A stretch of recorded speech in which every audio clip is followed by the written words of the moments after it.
বাংলাদেশে যেভাবে হামের প্রাদুর্ভাব একেবারে দেখা যাচ্ছে ভয়াবহ আকার ধারণ করছে, সেই জায়গায় দাঁড়িয়ে কিন্তু মোহাম্মদ ইউনূসের বিরুদ্ধে একাধিক অভিযোগ উঠে আসছে, এমনকি তার বিরুদ্ধে ফাঁসির দাবিও করছেন অনেকে।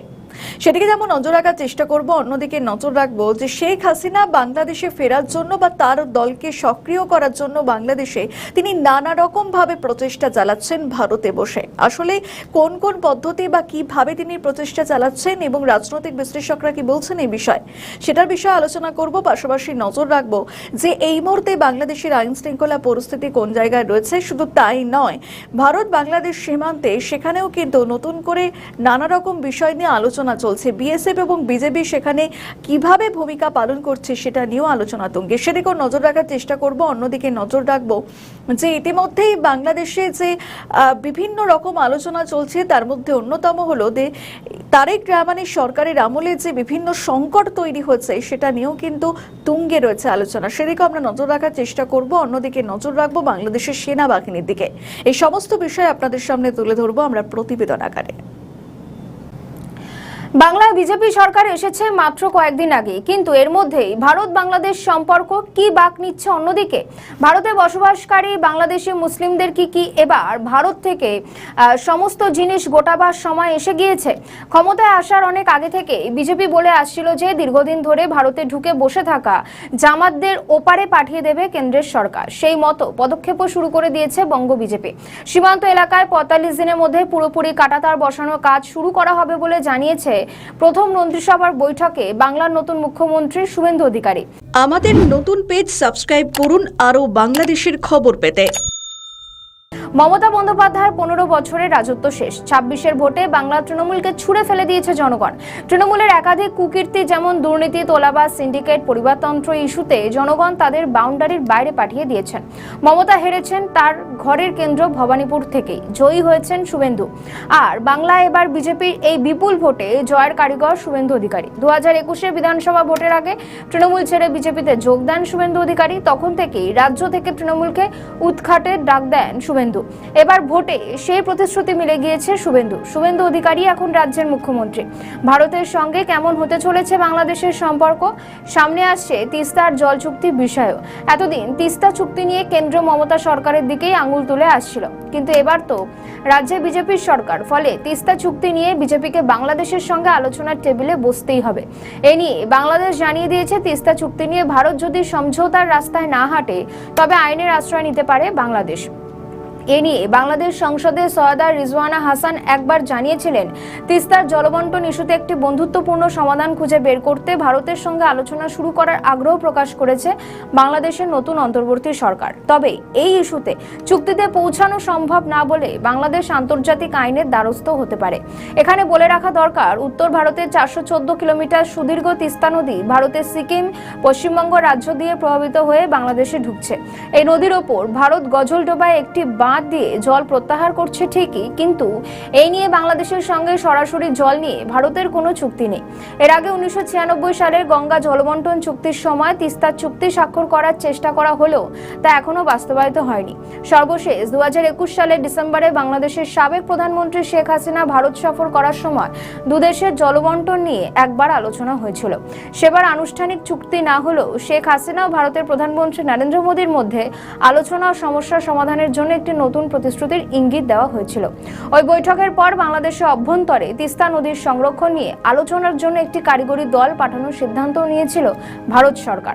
সীমান্তের সব এলাকায় আগামী ৪৫ দিনের মধ্যে কাঁটাতার বসানো হবে বলে আগাম ঘোষণা করেছিল দিল্লি। অনুপ্রবেশ ইস্যু নিয়েও হাত গুটিয়ে বসে নেই কেন্দ্রের সরকার। রাজ্যের এমন অনেক সীমান্তবর্তী এলাকা রয়েছে যেখানে কাঁটাতার নেই, ফলে ওইসব এলাকা দিয়ে চোরা পথে হয় অনুপ্রবেশ। এখানেই এসব এলাকাতেই নজরদারি বাড়াচ্ছে কেন্দ্রের সরকার। শুধু বাংলায় নয়, অসম, মিজোরামের মতো রাজ্যগুলির সীমান্ত অঞ্চলে সীমান্ত সুরক্ষা নিয়ে আরও কড়া পদক্ষেপ করতে চলেছে কেন্দ্রের সরকার। আর এখানেই চিন্তায় বাংলাদেশ। কেন্দ্রীয় স্বরাষ্ট্রমন্ত্রী অমিত শাহ তো ঘোষণা করেই দিয়েছেন যে বাংলার বিজেপি সরকার গড়লে আগামী ৪৫ দিনের ভেতর সীমান্তের সব এলাকায় কাঁটাতার দেওয়া হবে। অর্থাৎ এই বার্তা বাংলাদেশের পক্ষেও কিছুটা চাপের। তাদের পরোক্ষ হুঁশিয়ারি দিয়ে বলা, সীমান্তে এবার থেকে সন্ত্রাসবাদী কাজকর্ম চালালে তার পরিণাম হবে ভয়ঙ্কর। ফলে সব মিলিয়ে বাংলায় বিজেপি সরকার আসা, শুভেন্দু অধিকারী মুখ্যমন্ত্রী হওয়া, এসব নিয়ে কিছুটা ভয় তো পাচ্ছে তারেক রহমানের সরকার। তাই তারা মুখে যতই সেটা অস্বীকার করুক। আমাদের নতুন পেজ সাবস্ক্রাইব করুন আরও বাংলাদেশের খবর পেতে। আশঙ্কায় সত্যি হলো, বাংলার বিজেপি সরকার আসার পরেও উত্তপ্ত বাংলা সীমান্ত। পশ্চিমবঙ্গের সীমান্তের উপরে একটা বড় অংশ জুড়ে রয়েছে জামাত ইসলামের ঘাঁটি। কট্টর ইসলামপন্থী সংগঠনগুলি মাঝে মধ্যেই উস্কানি দিচ্ছিল। ত্রিপুরা সীমান্তে পাচারকারীদের এবার উচিত জবাব দিল বিএসএফ। সূত্রের খবর, ওই সীমান্তবর্তী এলাকা দিয়ে বাংলাদেশে মালপত্র পাচারের চেষ্টায় ছিল একদল বাংলাদেশি। তাদের বাধা দেওয়ার চেষ্টা করে বিএসএফ। প্রথমে বিএসএফ পাচারকারীদের বারণ করে, কিন্তু তাতে কাজ হয়নি। তখন বাধ্য হয়ে গুলি চালায় বিএসএফ। বিএসএফের গুলিতে মৃত্যু হয় 2 অনুপ্রবেশকারীর। আমাদের নতুন পেজ সাবস্ক্রাইব করুন আরও বাংলাদেশের খবর পেতে। গত শুক্রবার ত্রিপুরা সিপাহীজলায় মৃত্যু হয় 2 জন বাংলাদেশির। বিএসএফ এর গুলিতে নিহতদের নাম নবীর হোসেন এবং মোহাম্মদ মুরসালিন। নিহত দুজনই তরুণ। সূত্রের খবর, ত্রিপুরার ওই সীমান্তে টহল দিচ্ছিল বিএসএফ। অভিযোগ, ভারত থেকে বাংলাদেশের ওপারে কিছু পাচারের চেষ্টা করছিল একদল পাচারকারী।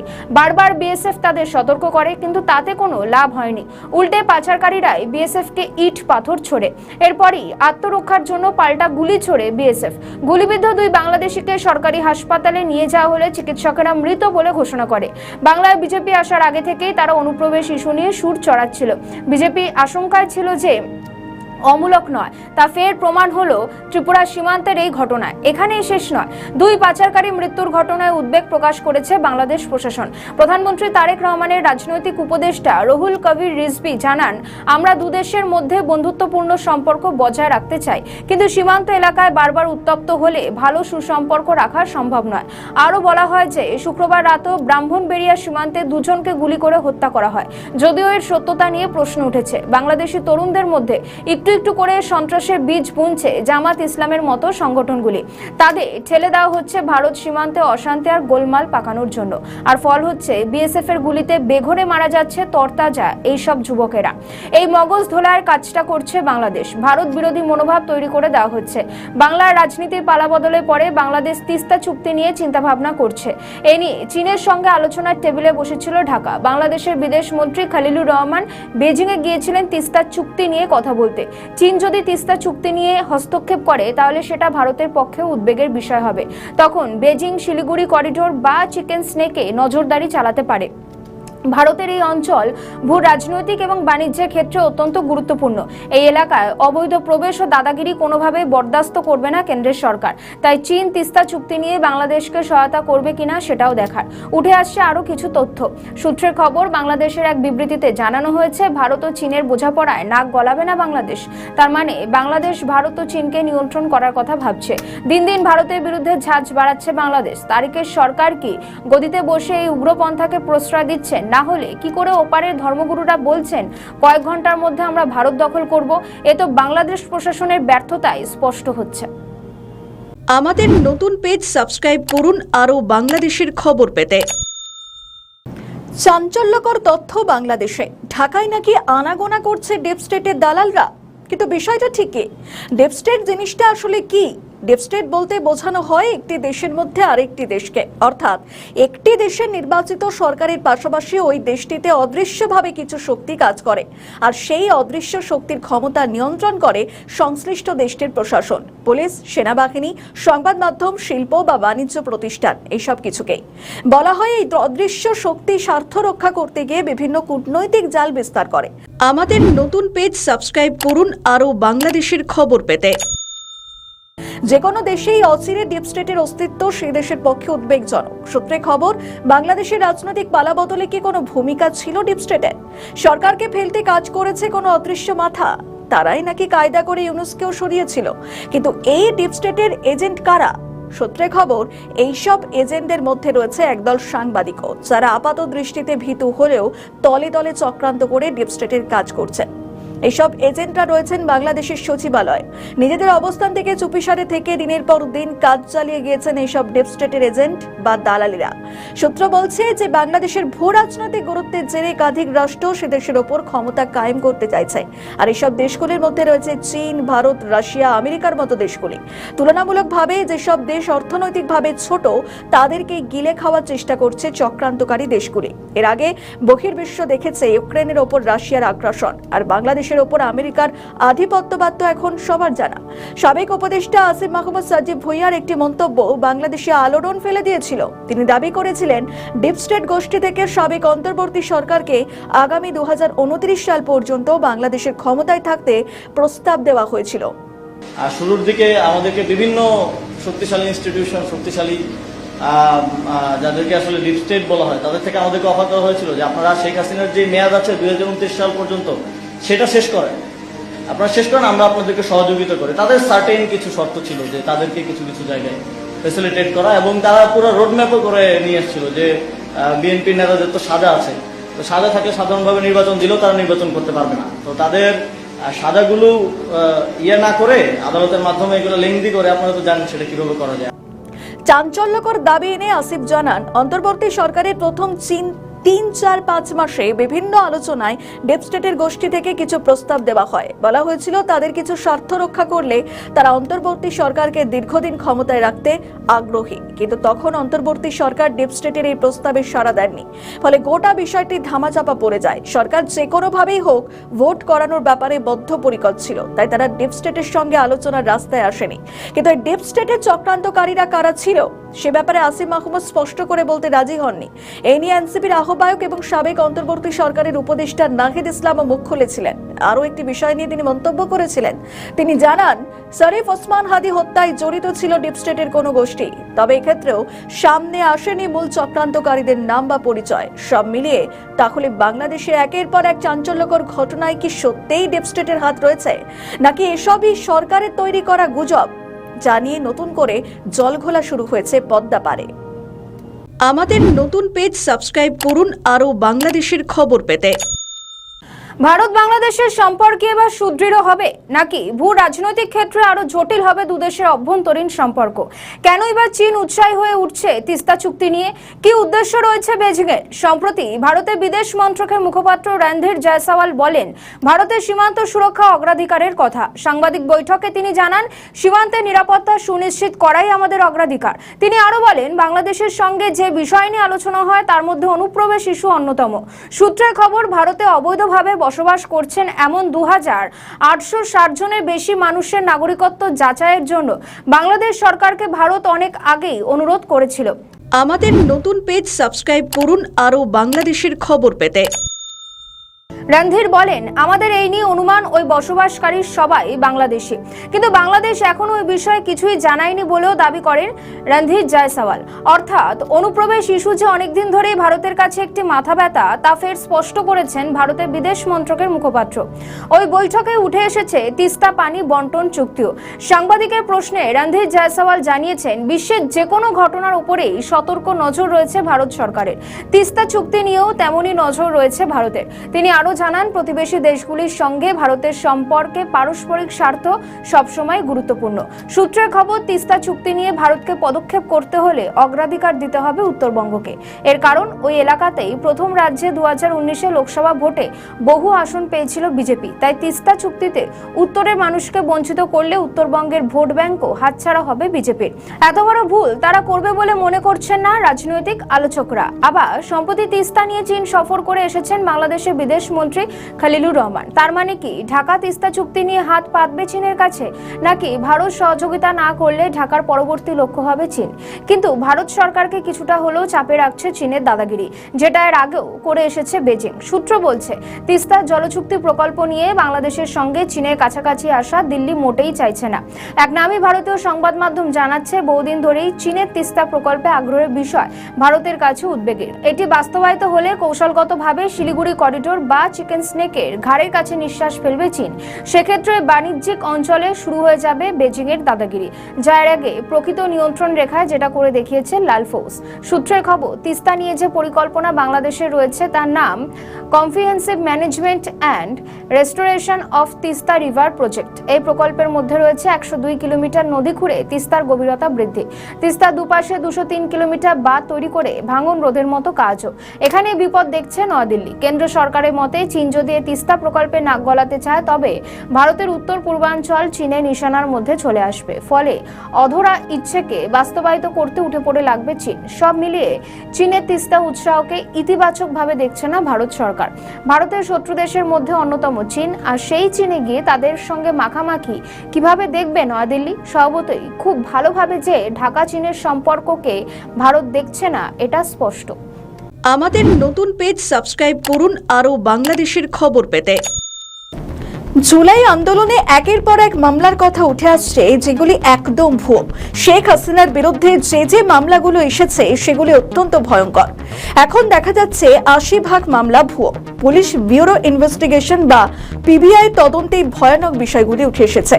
এর আগে আদালতে হওয়া হাজারো মামলা নিয়ে পিবিআই প্রতিবেদনে আমরা দেখেছি, যেখানে পিবিআই বলেছিল ৬০% মামলা পুরোপুরি ভুয়ো, বাকি ৪০% মামলায় ৯০% ভুয়ো আসামি।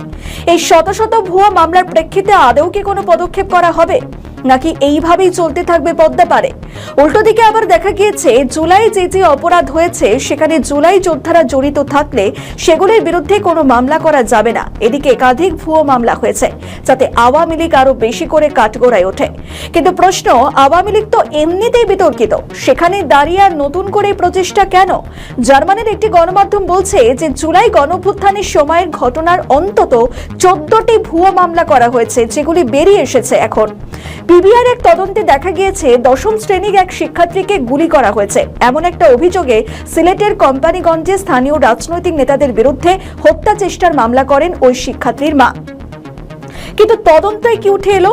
তদন্ত করে জানা যায় যে অন্য এক জায়গায় সড়ক দুর্ঘটনায় আহত হয়েছিল শিক্ষার্থী। অর্থাৎ কতটা ভয়ঙ্কর বিষয়! সড়ক দুর্ঘটনাকে রাজনৈতিক হিংসা হিসাবে দেখা যাচ্ছে। অন্য আরেকটি ক্ষেত্রে এক জীবিত ব্যক্তিকে মৃত দেখানো হয়। মামলার দাবি করা হয় অভ্যুত্থানের সময় রাজধানীর উত্তরা এলাকায় ২০ বছর বয়সী এক তরুণ নিহত হয়েছেন, কিন্তু পিবিআই তদন্তে দেখা গিয়েছে তিনি বেঁচে রয়েছেন। এই ঘটনা দুটি বিচ্ছিন্ন ঘটনা নয়, বরং ২০২৪ সালে গণঅভ্যুত্থানের পর সারা দেশের আদালতে হওয়া ১৯৫টি সিআর মামলা তদন্ত করতে গিয়ে অন্তত 14টি ভুয়ো মামলা প্রমাণ পেয়েছে পিবিআই। পিবিআই সদর দপ্তরের তথ্য অনুযায়ী বলা হচ্ছে, ভুয়ো মামলা করার পিছনে পূর্ব শত্রুতা থেকে শুরু করে পারিবারিক বিরোধের মধ্যেও উদ্দেশ্য ছিল এবং 14টি ভুয়ো মামলার মধ্যে 10টা হত্যা চেষ্টা, এছাড়া ১৯৫টি সিআর মামলার মধ্যে এখনো পর্যন্ত ১১৩টি তদন্ত শেষ করেছে পিবিআই। এর মধ্যে 89টি মামলার সত্যতা মিলেছে, আর সেগুলো 9টি হত্যা এবং বাকিগুলো হত্যা চেষ্টার মতো অপরাধ।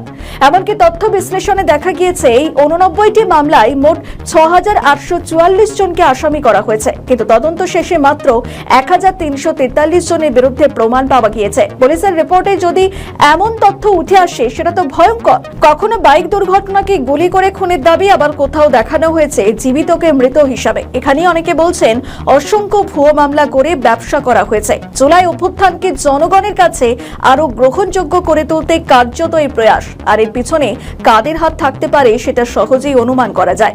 কিন্তু এখন প্রশ্ন, যারা ভুয়ো মামলা করলো তাদের বিরুদ্ধে কি আদৌ কোনো ব্যবস্থা নেওয়া হবে?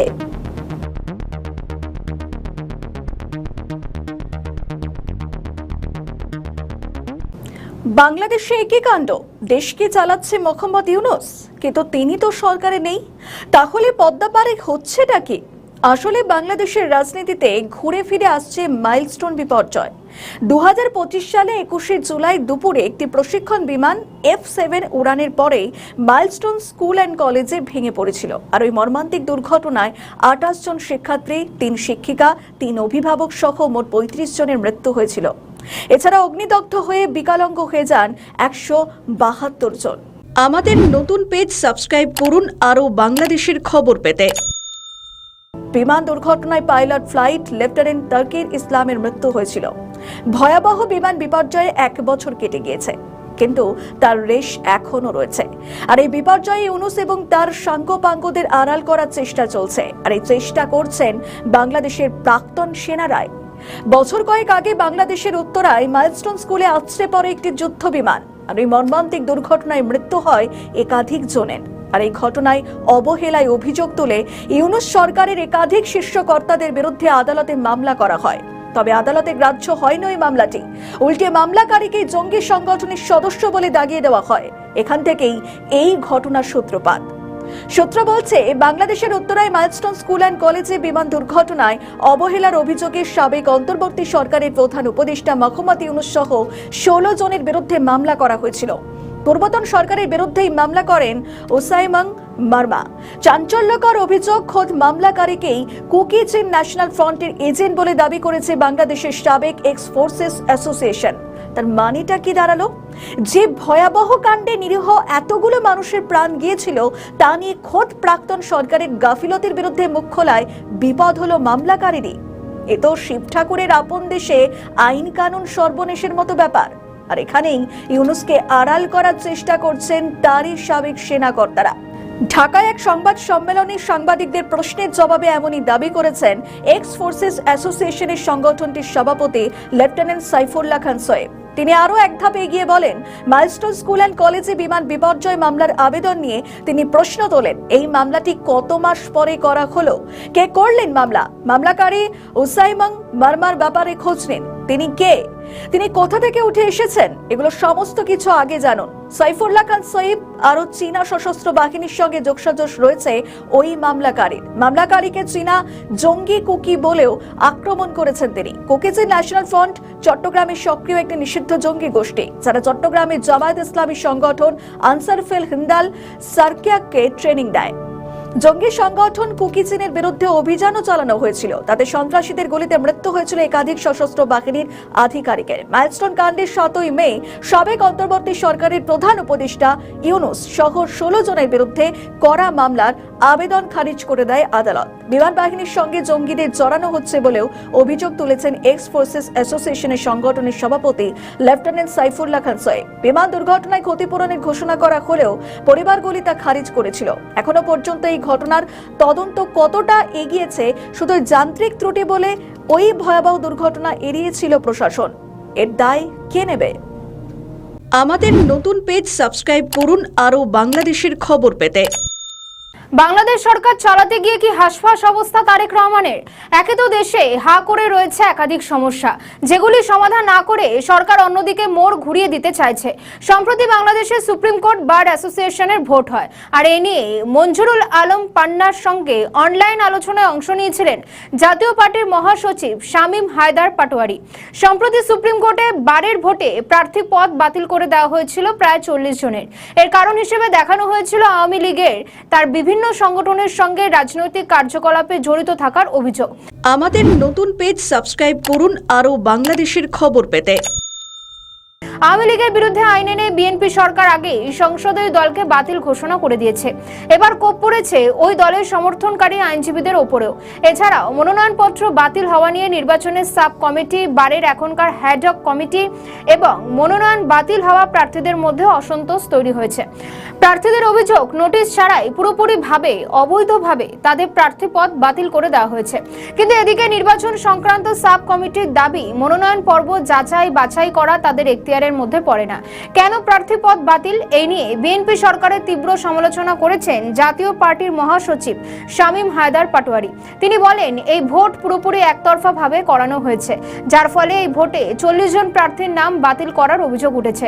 এই ঘটনার প্রভাব পড়বে প্রশাসনের ওপর। শামীমের আরো দাবি, এই ঘটনার আঁচ এসে লাগলো বাংলাদেশ সরকারের গায়ে। এর আগে আওয়ামী লীগের জামানায় 16 বার কাউন্সিলের নির্বাচন হয়েছিল। ওই সময় মাত্র 2 বার সুপ্রিম কোর্টের আইনজীবীদের নির্বাচন নিয়ে প্রশ্ন উঠেছে, কিন্তু সেখানে কারো প্রার্থী পদ বাতিল করা হয়নি। যাদের প্রার্থী পদ বাতিল করা হয়েছে তাদের সঠিক কারণও সরকার দেখাতে পারেনি বলে অভিযোগ করেছেন ওই আইনজীবী। যদিও আওয়ামী লীগ সমর্থিত প্রার্থীদের ভোটে লড়ার অনুমতি দেওয়া যেত, তবে গোটা ছবিটাই হতো অন্যরকম। যেসব জায়গায় আওয়ামী লীগ সমর্থিত আইনজীবীদের ভোট দিতে অনুমতি দেওয়া হয়েছে, সেখানে ফল অন্যরকম হবে বলে দাবি শামীম পাটোয়ারির। একটা সময় বাংলাদেশ সুপ্রিম কোর্টে আওয়ামী লীগের যথেষ্ট গ্রহণযোগ্যতা ছিল বলেই দাবি করেছেন তিনি। 2001 থেকে 2006 পর্যন্ত সময়কালে শীর্ষ কোর্টে বিভিন্ন মামলা বা আইনি বিষয়ে ছাপ রেখেছিল আওয়ামী লীগ। বিচার ব্যবস্থাকে একপেশে করে ফেলা হয়েছে বলে বারবার দাবি করেছেন তিনি। এর ফলে বিচার ব্যবস্থা থেকে সাধারণ মানুষের আস্থা অনেকটাই সরে যাবে বলেও আশঙ্কা করেছেন শামীম হায়দার পাটোয়ারি। তিনি আরো বলেন, এই আওয়ামী লীগ পন্থীদের ভোটে অংশগ্রহণ করতে না দেওয়ার ঘটনা আসলে বিচার বিভাগের ওপর বড়সড় কুঠারাঘাত। অন্যান্য আইনজীবীদের কাছে এটি কৌশলগত ভুল বলেও মন্তব্য করেছেন তিনি।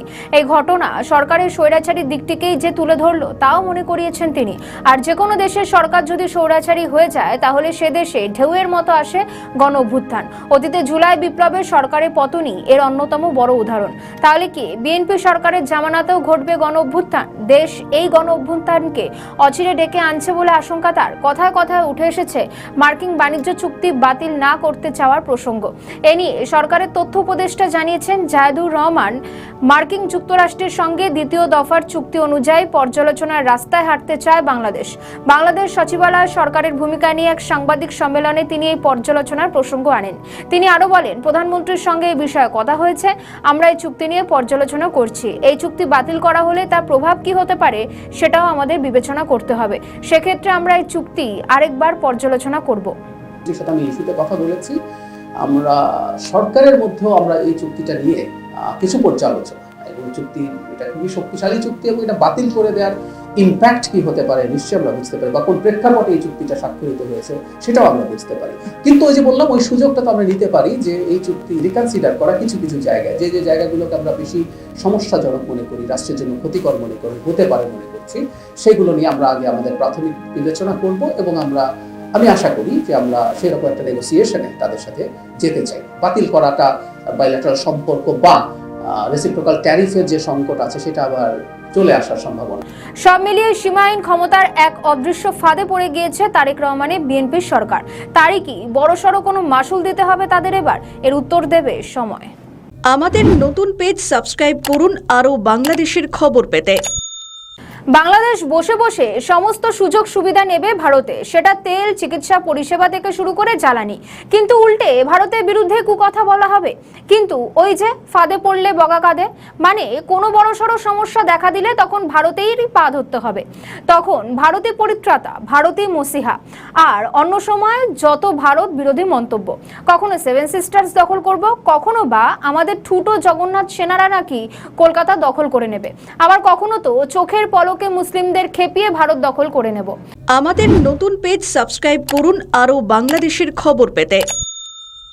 বাপরে বাপ, কি ভারত বিদ্বেষ!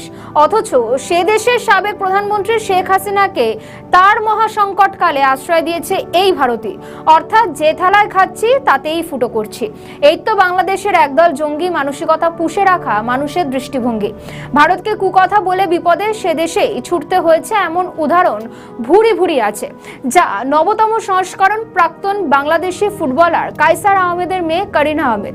ঢাকার এক বেসরকারি হাসপাতালে লাইফ সাপোর্টে ছিলেন তিনি। কিছুদিন ধরে করিনার অসুস্থতা বাড়ছিল, পরে হেপাটাইটিস এতেও আক্রান্ত হন তিনি। এছাড়াও ফ্যাটি লিভার ধরা পড়ে তার। বাংলাদেশে তার কিডনি প্রতিস্থাপন হয়নি, তাই বাধ্য হয়ে করিনাকে ছুটতে হয়েছে ভারতে। লিভারের সমস্যার চিকিৎসার জন্য চেন্নাইতে রয়েছেন করিনা কায়সার। বাংলাদেশে অত্যন্ত জনপ্রিয় মুখ হিসেবে পরিচিত করিনা। কন্টেন্ট ক্রিয়েটার, অভিনেত্রী হিসেবেও নাম রয়েছে করিনা কায়সারের। সূত্র বলছে, গত সোমবার হযরত শাহজালাল বিমানবন্দর থেকে তাকে এয়ার অ্যাম্বুলেন্সে উড়িয়ে নিয়ে ভারতে নিয়ে যাওয়া হয়। আপাতত চেন্নাই চিকিৎসাধীন তিনি। করিনার সঙ্গে ছিলেন না তার বাবা, মা, দুই ভাইকে দেখা গিয়েছে তার সঙ্গে। সূত্রের খবর, ব্যয়বহুল চিকিৎসার খরচ তোলার জন্যই কায়সার ভারতে যেতে পারেননি। সংবাদ মাধ্যমে তিনি জানিয়েছেন, বাংলাদেশে এখনো কিছু কাজ বাকি আছে, আর মেয়ের চিকিৎসার জন্য বিপুল খরচ জোগাড় করার কারণে ভারতে যাননি এক সময়ের জনপ্রিয় ফুটবলার। বড় মেয়ে করিনা কায়সার, সবাই আপনারা চেনেন, সে অনেক ফেমাস একজন ইউটিউবার। তো করিনা কায়সার হঠাৎ করেই গত 4-5 দিন ধরে অসুস্থ। তার আগে থেকে একটু ফ্যাটি লিভার ছিল, সে একটু নিজেকে টেক কেয়ার করে নাই। ফ্যাটি লিভার তো এখানে হঠাৎ করে ইনফেকশন ধরা পড়ছিল 5-6 দিন আগে। তারপরে হেপাটাইটিস এ মাত্রা একটু বেড়ে যায়, তো তাকে ভর্তি করা হয়েছিল প্রথমে এভার কেয়ারেই। পরে তার শরীরের অবস্থা খারাপ বলে আইসিইউতে নেওয়া হলো। তো গত 3 দিন ধরে আইসিইউতে ছিল, কিন্তু গত রাত্রে হঠাৎ করেই একটু শ্বাস প্রশ্বাস ডেটোরেট করছে, কষ্ট হইতেছিল, তার একটু জ্বর ছিল, যে কারণে ডাক্তারদের সাজেশনে গত রাত্রে থেকেই লাইফ সাপোর্টে আছে। কলকাতার মল্লিক বাজারে নিউরোসায়েন্স হাসপাতালে প্রায় ওপার থেকে চিকিৎসার জন্য আসেন বাংলাদেশিরা। তার মানে স্নায়ুতন্ত্রের চিকিৎসাটুকুও মেলে না বাংলাদেশে, বা তার উপরোক্ত পরিকাঠামোটাই নেই। চিকিৎসা ছাড়াও ওপার বাংলার বহু বিশিষ্ট ব্যক্তি তারকা ভারতে আসেন। মোশাররফ করিম, চঞ্চল চৌধুরীরা এরা প্রমাণ। এর কারণ ভারত এমনই এক দেশ, সেখানকার নাগরিকরা একাধারে সংস্কৃতি মনস্ক, অন্যদিকে তারা পড়শি দেশের নাগরিকদের সম্মানও দেন। কিন্তু তার পরিবর্তে কি ধরনের ব্যবহার উপহার দেন এনসিপি, জামাত, বিএনপির নেতাকর্মীরা? ভারতের সীমান্তে কাঁটাতার বসানো নিয়েও মন্তব্য করেছেন এনসিপি নেতা তথা এনসিপির আহ্বায়ক নাহিদ ইসলামের মুখে শোনা গিয়েছে এক মন্তব্য, যা নিয়ে জল্পনা শুরু হয়েছে। এনসিপির আহ্বায়ক নাহিদ ইসলাম বলেন, বন্ধুত্বের পরিচয় কাঁটাতারে বেড়া হতে পারে না। এই মন্তব্যের পরে জলঘোলা শুরু হয়েছে বাংলাদেশের রাজনীতিতে। তো সীমান্তে কাঁটাতার দিয়ে এবং সীমান্তে আমার দেশের জনগণকে হত্যা করে কেউ যদি বন্ধুত্বের কথা বলে, তার সাথে বন্ধুত্ব সম্ভব না। সেদিক থেকে যথাযথ মন্তব্য করেছেন বাংলাদেশের স্বরাষ্ট্রমন্ত্রী সালাউদ্দিন আহমেদ। তিনি বলেন, কাঁটাতার বসানো নিয়ে বাংলাদেশ সরকারের কোনো উদ্বেগ নেই। ভারত তাদের সীমান্ত সুরক্ষায় কি পদক্ষেপ নেবে সেটা তাদের অভ্যন্তরীণ ব্যাপার বলেও দাবি তার। অঙ্গরাজ্যের একটা নির্বাচন, স্থায়ী নির্বাচন কি হলো, তার ফলাফল কি হলো, সেটার প্রভাব কি হবে, সেটা তাদের সম্পূর্ণ আভ্যন্তরীণ ব্যাপার। এখানে কাঁটাতারের বেড়া যদি ভারতীয় সীমানার মধ্যে নোম্যান্স ল্যান্ড বজায় রেখে যদি সেই দেশ দিতে চায়, সেটা ডিপ্লোম্যাটিক ওয়েতে আমাদের আলাপ আলোচনা হবে। শুভেন্দু অধিকারী ও বিজেপি বিরোধিতাও দেখা গিয়েছে জামাত ইসলামীদের মুখে, কিন্তু বিজেপি সরকার এখনো পর্যন্ত তেমন কোনো পদক্ষেপ করেনি ওইসব জঙ্গি সংগঠনের বিরুদ্ধে। সব মিলিয়ে বাংলাদেশের এই ভারত বিরোধী মনোভাব আর কতদিন ধরে চালিয়ে নিয়ে যাবে বাংলাদেশ, এ প্রশ্নই উঠছে। আমাদের নতুন পেজ সাবস্ক্রাইব করুন আরও বাংলাদেশের খবর পেতে। সীমান্ত অঞ্চলে এবার নজরদারি চালাবে রুদ্র ব্রিগেড। কি এই রুদ্র ব্রিগেড? এটি ভারতীয় সেনাবাহিনীর একটি বিশেষ ইউনিট। এই বাহিনীর বিশেষত্ব হলো এই সেনা ইউনিট যে কোনো দুর্গম এলাকায় থাকতে পারে এবং সময় এলে শত্রুপক্ষের একের পর এক ঘাঁটিতে শেষ করতে এর জুড়ি মেলা ভার। সূত্রের খবর, সীমান্তে বিএসএফ কে দেওয়া হচ্ছে অত্যাধুনিক ক্যামেরা, যা ব্যবহার করে তারা প্রত্যন্ত এলাকায় নজরদারি চালাতে পারবে। কিন্তু কেন ভারতের সীমান্তবর্তী এলাকায় হঠাৎ নিযুক্ত করতে হচ্ছে এই রুদ্র ইউনিটকে? রাজনীতির কারবারিরা বলছেন, সীমান্তে ক্রমশ হাওয়া গরম করে বাংলাদেশের জঙ্গি সংগঠন। আমাদের নতুন পেজ সাবস্ক্রাইব করুন আরও বাংলাদেশের খবর পেতে। তাদের সঙ্গে রয়েছে জামাত ইসলামী, আছে পাকিস্তানও। মাঝে মধ্যেই তারা বাংলা, অসম, ত্রিপুরার সীমান্ত এলাকাকে উত্তপ্ত করে তুলছে। ত্রিপুরা সীমান্তে 2 পাচারকারীকে খতম করেছে বিএসএফ। সূত্রের খবর, ওই সীমান্তবর্তী এলাকা দিয়ে বাংলাদেশে মালপত্র পাচারের চেষ্টায় ছিল একদল বাংলাদেশি। বাধা দেওয়ার চেষ্টা করে বিএসএফ। প্রথমে বিএসএফ পাচারকারীদের বারণ করে, কিন্তু তাতে কাজ হয়নি। বাধ্য হয়ে গুলি চালায় বিএসএফ। বিএসএফ-এর গুলিতে মৃত্যু হয় 2 অনুপ্রবেশকারীর। নিহত 2 পাচারকারীকে তরুণ বলে জানা গিয়েছে। সূত্রের খবর, ত্রিপুরায় সীমান্তে টহল দিচ্ছিল বিএসএফ। অভিযোগ, ভারত থেকে বাংলাদেশের ওপারে কিছু পাচারের চেষ্টা করছিল একদল পাচারকারী। বারবার বিএসএফ তাদের সতর্ক করে, কিন্তু তাতে কোনো লাভ হয়নি। উল্টে পাচারকারীরাই বিএসএফ কে ইট পাথর ছোড়ে। এরপরেই আত্মরক্ষার জন্য পাল্টা গুলি ছোড়ে বিএসএফ। গুলিবিদ্ধ 2 বাংলাদেশিকে সরকারি হাসপাতালে ভর্তি করা হলে তাদেরকে মৃত বলে ঘোষণা করা হয়। বাংলায় বিজেপি আসার আগে থেকেই তারা অনুপ্রবেশ ইস্যু নিয়ে সুর চড়াচ্ছিল। বিজেপির আশঙ্কা যে অমূলক নয়, তা ফের প্রমাণ হলো ত্রিপুরা সীমান্তের এই ঘটনায়। এখানেই শেষ নয়, বেআইনিভাবে এপারে ঢোকা তো আছেই, সঙ্গে চোরা চালানো বাড়তি একটা মাথা ব্যথার কারণ তো বটেই। সম্প্রতি বাংলাদেশের বিদেশমন্ত্রী খালিলুর রহমান বলেন, সীমান্তে পুশ ইনের বিষয়টি গুরুত্ব দিয়ে দেখছে বাংলাদেশের সরকার। ভারতের কাছে যা পুশব্যাক, তাই বাংলাদেশের কাছে পুশিন। অর্থাৎ বাংলাদেশ চাইছে ভারত যদি অনুপ্রবেশকারীদের জোর করে বাংলাদেশে পাঠায়, তাহলে তারাও পদক্ষেপ করবে। কিন্তু ভারতের একার উদ্যোগে পুশব্যাক বা পুশিনের মতো গুরুত্বপূর্ণ বিষয়গুলি হবে না, এটা বলাই বাহুল্য। এক্ষেত্রে ভারত বাংলাদেশের সহযোগিতা চায়। ভারতের বিদেশ মন্ত্রকের মুখপাত্র রণধীর জয়সওয়াল এমনই জানিয়েছিলেন বলে কয়েকদিন আগে বাংলাদেশের এক সংবাদ মাধ্যমে বলা হয়। বাংলায় বিজেপির জয় যে পদ্মাপাড়ের রাজনৈতিক ক্ষেত্রে অত্যন্ত গুরুত্বপূর্ণ, একথা নিঃসন্দেহে। দীর্ঘদিন ধরে বাংলা সহ বিভিন্ন রাজ্যে বাংলাদেশ অনুপ্রবেশকারীদের থাকার অভিযোগ তুলেছিল বিজেপি।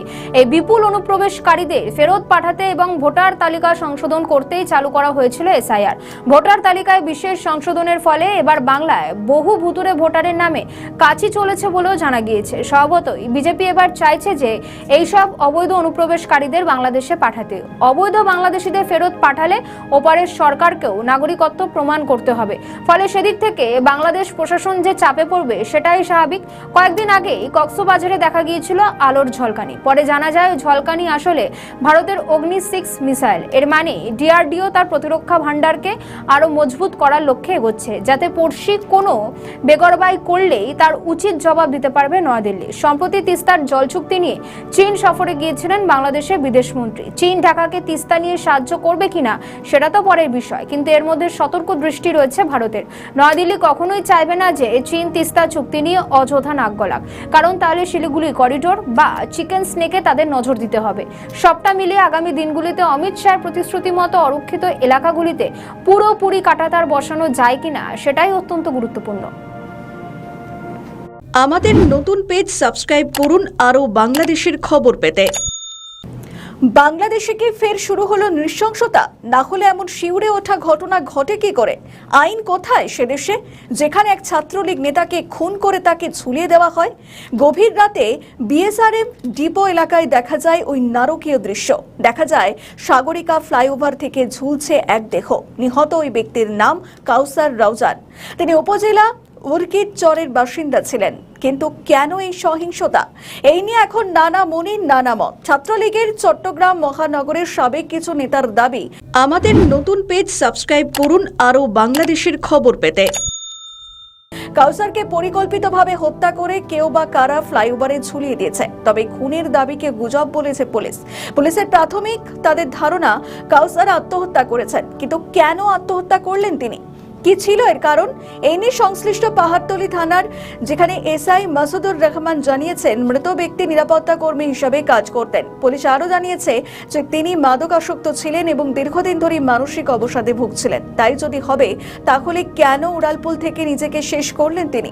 কেন অন্যরকম কিছু করার পরিকল্পনা করেন তিনি কাউসার? তদন্তে জানা গিয়েছে মৃতদেহে কোনো রকম আঘাতের চিহ্ন পাওয়া মেলেনি। ফলে প্রাথমিকভাবে এই ঘটনাকে আত্মহত্যা বলেই মনে করা হচ্ছে। এখন মাসুদুর রহমান জানিয়েছেন, সমাজ মাধ্যমে যেসব তথ্যগুলি ছড়ানো হচ্ছে সেগুলি বেশিরভাগই বানানো।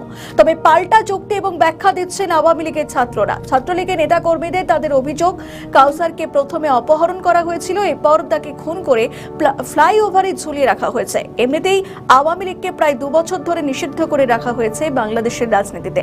তাদের কোনো রকম মিছিল জনসভা করতে দেওয়া হচ্ছে না। কিন্তু তার মধ্যেও কমলনগরের একদল আওয়ামী লীগের যুব নেতাদের দেখা গিয়েছিল শপথ নিতে। রাতে মোবাইলের ফ্ল্যাশ জেলে তারা শপথ নিয়েছিলেন। তাদের স্লোগান ছিল, মুজিবুর রহমান, শেখ হাসিনাকে আমরা ভুলবো না, ভুলছি না। এখন দেশের উত্তপ্ত পরিস্থিতি, তখন দেখা গেল ফ্লাইওভার থেকে এক ছাত্রলীগের নেতাকে মেরে ঝুলিয়ে দেওয়া হয়েছে। আওয়ামী লীগের কর্মীদের অভিযোগ, শত শত দলীয় কর্মী খুন হয়েছেন, বহু হত্যাকাণ্ডের বিচার নেই। আর এর পাশাপাশি লক্ষ লক্ষ মানুষের বেঁচে থাকার অধিকারও কেড়ে নেওয়া হয়েছে বলে অভিযোগ করা হয়। বিএনপি বাংলাদেশের ক্ষমতায় এসেই একসময় শাসক দলের ওপর চরমপন্থা জারি করেছে বলে অভিযোগ করে আসছেন দলের নেতৃত্ব। কিন্তু তবুও তো আওয়ামী লীগকে দমিয়ে রাখা যায়নি। ভারতের নিয়মিত শেখ হাসিনা দলের সঙ্গে যোগাযোগ রাখছেন। অভিযোগ, এসবের মধ্যে সুযোগ নিচ্ছে জামায়াত ইসলাম, এনসিপি, বিএনপি। তারা এখন শেখ হাসিনা বিহীন ফাঁকা মাঠে গোল করতে চাইছে। কিন্তু যোগ্য জবাব কি পাবে না এই অত্যাচারী দলগুলি? আন্তর্জাতিক আদালতে ইতিমধ্যে হাসিনার শাস্তি নিয়ে প্রশ্ন তুলেছে। শুভেন্দু অধিকারীর হাসিনার প্রতি সমর্থন বলে দিচ্ছে আগামী দিনে ঢাকায় ফিরতে পারেন শেখ হাসিনা। তখন কোথায় পালাবে বিএনপি, জামায়াত ইসলামীরা? কি পদক্ষেপ করা হবে তখন অত্যাচারীদের বিরুদ্ধে? আওয়ামী লীগের নেতৃত্ব সেদিনেরই অপেক্ষায় রয়েছে। আমাদের নতুন পেজ সাবস্ক্রাইব করুন আরও বাংলাদেশের খবর পেতে। বাংলায় এখন বিজেপি কোচবিহার থেকে কাকদ্বীপ গেরুয়া পতাকায় উঠছে তরতরিয়ে, আর তাতেই বিষ বাও জলে বাংলাদেশ, বেকায়দায় পাকিস্তানও। প্রথম থেকেই বিজেপি বলে আসছিল যে বাংলাদেশি মুসলিমদের কোনো স্থান নেই ভারতের মাটিতে, ভারত বিরোধী কাজকর্মকে একেবারেই মানবে না কেন্দ্র। আর অমিত শাহ তো বলেই দিয়েছেন যে ভারতের অরক্ষিত সীমান্তে 45 দিনের মধ্যে কাঁটাতার বসিয়ে ফেলবে বিএসএফ। মন্ত্রিসভার প্রথম বৈঠক করে মুখ্যমন্ত্রী শুভেন্দু অধিকারীও জানিয়ে দেন বিএসএফকে জমি অধিগ্রহণের অনুমোদন দেওয়া হয়েছে, এবার দ্রুত কাজ শুরু হবে। এইসব নিয়েই থরহরিকম্প অবস্থা বাংলাদেশে। আমাদের নতুন পেজ সাবস্ক্রাইব করুন আরও বাংলাদেশের খবর পেতে। তাদের সরকার এখনো পর্যন্ত বড়সড় কোনো যুক্তি দেয়নি অনুপ্রবেশ আটকানোর ইস্যুতে, বরং কাঁটাতার বসানো নিয়ে বাংলাদেশ সরকারের মাথা ব্যথা নেই। বাংলাদেশের স্বরাষ্ট্রমন্ত্রী সালাউদ্দিন আহমেদ বলেছেন, ভারত তাদের সীমান্ত সুরক্ষায় কি পদক্ষেপ নেবে সেটা তাদের অভ্যন্তরীণ ব্যাপার। অঙ্গরাজ্যের একটা নির্বাচন, স্থায়ী নির্বাচন কি হলো, তার ফলাফল কি হলো, সেটার প্রভাব কি হবে, সেটা তাদের সম্পূর্ণ আভ্যন্তরীণ ব্যাপার। এখানে কাঁটাতারের বেড়া যদি ভারতীয় সীমানার মধ্যে নোম্যান্স ল্যান্ড বজায় রেখে যদি সেই দেশ দিতে চায়, সেটা ডিপ্লোম্যাটিক ওয়েতে আমাদের আলাপ আলোচনা হবে। কিন্তু এনসিপি এর মধ্যে বেশ চিন্তিত। তারা কি বুঝতে পারছে যে ভারতের এই নীতি আসলে এনসিপি জামাতের টুটি টিপে ধরবে? তাই কি একটু হলো সুর নরম করছে তারা? কেন্দ্রের কাছে বন্ধুত্ব চাইছে এনসিপি? সম্প্রতি এনসিপির আহ্বায়ক নাহিদ ইসলামের মুখে শোনা গিয়েছে এক মন্তব্য, যা নিয়ে চর্চা সোশ্যাল মিডিয়ায়। সূত্রের খবর, এনসিপির আহ্বায়ক নাহিদ ইসলাম জানিয়েছেন, বন্ধুত্বের পরিচয় কাঁটাতারে বেড়া হতে পারে না। এই মন্তব্যের পরে জলঘোলা শুরু হয়েছে বাংলাদেশের রাজনীতিতে। তো সীমান্তে কাঁটাতার দিয়ে এবং সীমান্তে আমার দেশের জনগণকে হত্যা করে কেউ যদি বন্ধুত্বের কথা বলে, তার সাথে বন্ধুত্ব সম্ভব না। সাংবাদিকদের উদ্দেশ্যে নাহিদ বলেন, সীমান্তে ফের হত্যাকাণ্ড ঘটছে, নতুন করে কাঁটাতারে বেড়াও দেওয়া হচ্ছে। সীমান্তে বাংলাদেশের মানুষকে খুন করে বন্ধুত্বের কথা কখনোই বলা যায় না। কাঁটাতারে বেড়া দিয়ে কখনো প্রকৃত বন্ধুত্ব তৈরি করা যায় না। তার আরো যুক্তি, আমরা বিশ্বাস করি একদিন সে দেশের জনগণই কাঁটাতার উপরে ফেলে বাংলাদেশের মানুষের সঙ্গে বন্ধুত্ব তৈরি করবে। অর্থাৎ একদিকে ভারত বিদ্বেষী কথা, আরেকদিকে তিনি বললেন একদিন ভারত বন্ধুত্ব করবে। কিন্তু কেন্দ্রের সরকার তো বাংলাদেশের সাধারণ মানুষদের হত্যা করার কথা একবারও বলছে না। যারা রাতে চোরা পথে ভারতে ঢুকছে বা যারা নাম ভারিয়ে বহুদিন ধরে এদেশে থাকছে, তাদেরই সতর্ক করছে ভারত। এতে নাহিদ ইসলাম খামোকা উত্তেজিত হচ্ছেন কেন? এর আগে আসিফ মাহমুদ সজীব ভুইয়া তো সরাসরি বলেছিলেন, ভারতের সঙ্গে যুদ্ধ করতে আমরা তৈরি হয়ে আছি। এমনকি প্যারা মিলিটারি ফোর্স তৈরির কথাও বলা হয়েছিল ওইসব নেতৃত্বের মুখে। স্লোগান উঠেছিল, ঢাকা না দিল্লি, ঢাকা ঢাকা। সেভেন সিস্টার্স আলাদা করা বা চিকেন স্নেক দখলের মতো হুমকিও শোনা গিয়েছে এইসব নেতাদের গলায়। তাহলে আজ হঠাৎ কেন ভারতের সঙ্গে বন্ধুত্ব স্থাপনের কথা বলছেন নাহিদ ইসলাম? ভারতের সঙ্গে বন্ধুত্বের কথা কি এনসিপির মুখে মানায়? যারা সবসময় ভারতকে হুমকি দিয়ে এসেছে, আজ তারাই কেন ভারতের সঙ্গে বন্ধুত্বের কথা বলছে? রাজনীতির কারবারিরা বলছেন, ভারতের সঙ্গে শত্রুতার মনোভাব বজায় রাখলে আখেরে ক্ষতি হবে তাদেরই। এই প্রসঙ্গে ভারতের বিদেশ মন্ত্রকের মুখপাত্র রণধীর জয়সওয়াল বলেছেন, সীমান্ত সুরক্ষা দেশের অগ্রাধিকার। সুতরাং ভারত তাদের সীমান্তের সুরক্ষায় কোনো খামতি রাখবে না, এটাই স্পষ্ট। আমাদের নতুন পেজ সাবস্ক্রাইব করুন আরও বাংলাদেশের খবর পেতে।